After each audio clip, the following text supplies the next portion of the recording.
It's Thursday, June 6th, and today on Coffee and Cream with Colin, happy birthday, Becca.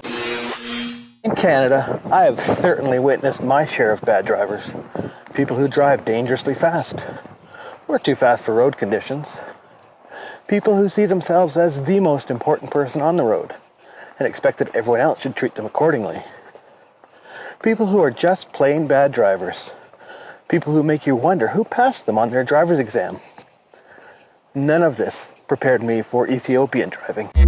When we first arrived, I found myself on the edge of terror as we drove from the airport to our hotel. The roads weren't very busy, but the rules of the road that I've grown up with and I'm comfortable with didn't seem to exist here. Even the traffic lights seemed to work a little differently.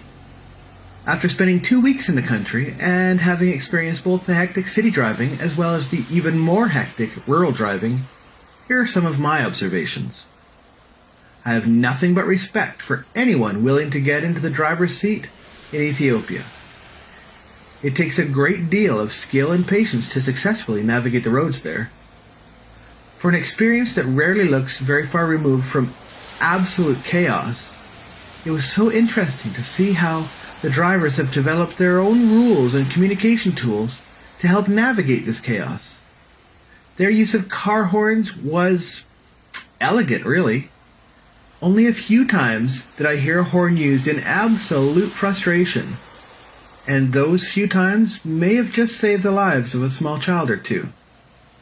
Horns were usually used simply to alert others to your presence or let them know you were passing by.